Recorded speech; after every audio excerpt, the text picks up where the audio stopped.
안녕하세요. 라벤더입니다. 오늘은 소노 아야코 작가가 쓴 약간의 거리를 둔다를 읽어보겠습니다. 인생은 좋았고 때로 나빴을 뿐이다. 이 책은 짧은 에세이 형식으로 되어 있어서 가볍게 읽을 수 있는 책입니다. 하지만 글의 내용은 결코 가볍지 않습니다. 오히려 많은 생각을 요구합니다. 총 71편의 짧은 에세이가 있는데요. 모든 글들이 다 명문장입니다. 그래도 이 책에서 특히 더 제 마음에 들었던 몇 편의 에세이를 읽어보겠습니다. 내가 생각하는 성공적인 인생은 두 가지 가능성을 충족시키는 것만으로도 충분하다. 하나는 사는 보람을 발견하는 것이고 다른 하나는 내가 아닌 다른 사람으로는 도저히 불가능한 어떤 지점을 인생에 만들어 두는 것이다. 이 두 가지는 서로를 보완해 준다. 떼어놓고 생각할 수가 없다.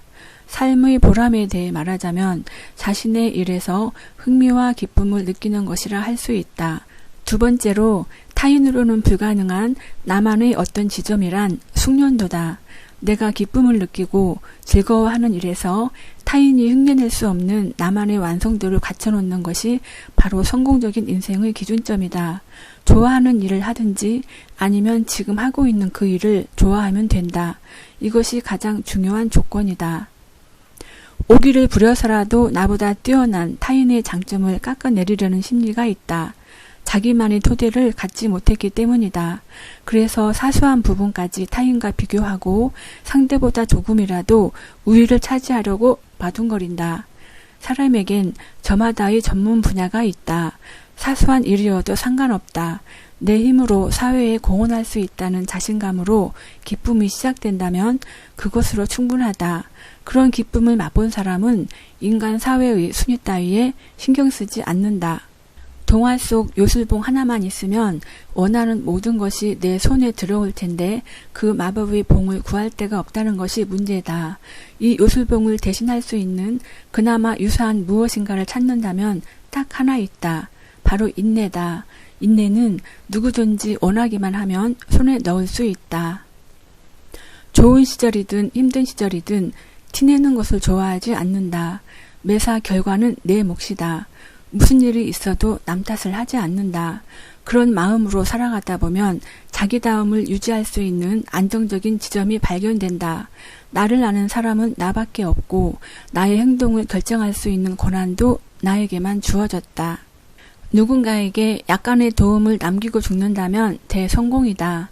길에서 처음 만난 아기 엄마를 도와 함께 유모차를 들고 계단을 오르는 것은 약간의 도움이지만 상대방에겐 뜻하지 않는 행운이다. 나는 행운을 만들어낸 장본인이 되는 것이다. 어둠 없이는 빛의 존재를 깨닫지 못한다. 인생이라고 다를 리 없다. 행복은 여간해서는 그 실태를 알아차릴 수 없지만 불행을 배우는 순간 불행과 다른 행복의 존재를 상상하게 된다. 그러므로 불행은 생각만큼 손해는 아니다. 행복에 대한 갈망은 오직 불행한 가운데 키워지기 때문이다. 우리의 일생에서 타인의 역할은 과연 어디까지인가? 나는 절대적이라고 생각한다. 혼자 힘으로 우리는 여기까지 당도할 수 없었다. 거부당하고 미움받고 괴롭힘을 당하고 때로는 사랑받고 구원받으며 칭찬받았기 때문에 현재의 내가 있다. 그들 속에서 지금의 내가 만들어졌다. 다른 사람들과 원만하게 지내지 못하는 성격에는 한 가지 특징이 있다. 겉으로는 강해 보여도 속으로는 한없이 나약하다는 점이다. 나는 나라는 자세를 취하지 못하는 성격적 결함을 안고 있다. 용모가 뒤떨어지는 것도 아니다. 아이가 아픈 것도 아니며 남편이 실업자도 아니다. 그런데도 스스로 약하다고 생각한다. 본인에게 특징이란 게 없어서다. 종류와 가치에 상관없이 숙련된 솜씨를 하나라도 가지고 있으면 사람은 대범해진다. 어머니는 집 주변 환경도 공기가 잘 통하는 곳이 좋다고 하셨다. 통풍이 나쁘면 집이 썩고 그 집에 사는 사람도 병에 걸린다고 믿으셨다. 그 믿음은 인간관계에서도 마찬가지였다. 깊이 뒤얽힐수록 서로 성가시러워진다. 살다 보면 나를 끔찍이 싫어하는 사람이 한둘은 나오기 마련이다. 이를 피할 도리는 없다. 그리고 대부분의 경우 지나치게 관계가 깊어져 서로에게 어느덧 끔찍할 정도로 무거워진 덕분에 문제가 생긴다. 어머니 말씀처럼 사람이나 집이나 약간의 거리를 둬 통풍이 가능해지는 것이 중요하다. 그것이 최소한의 예의인 듯 싶다. 성서에 보면 기뻐하라는 구절이 있다. 인생에 대한 명령 중 하나다.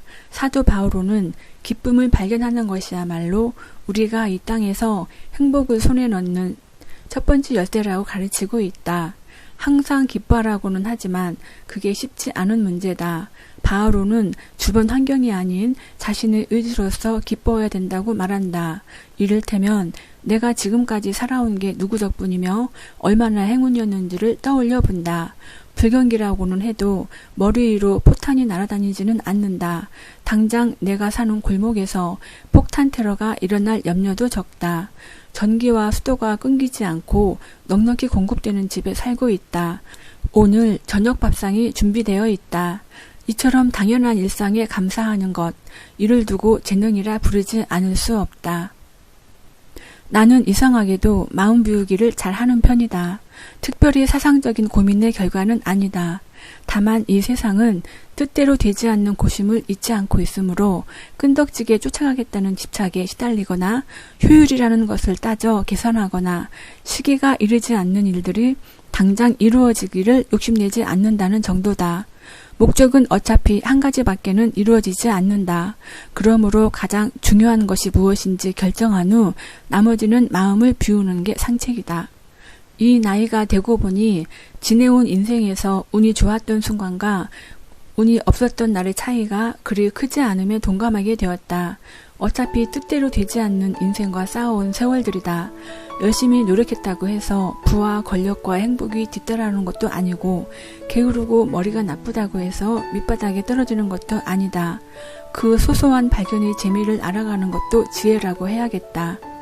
좋지도 나쁘지도 않는 인생이라고 하지 않겠다. 인생은 좋았고 때론 나빴을 뿐이다. 네, 지금까지 약간의 거리를 둔다에 나오는 명문장들을 읽어보았습니다. 어떠셨나요? 공감되는 부분이 많이 있으시죠? 오늘도 시청해주셔서 감사하고요.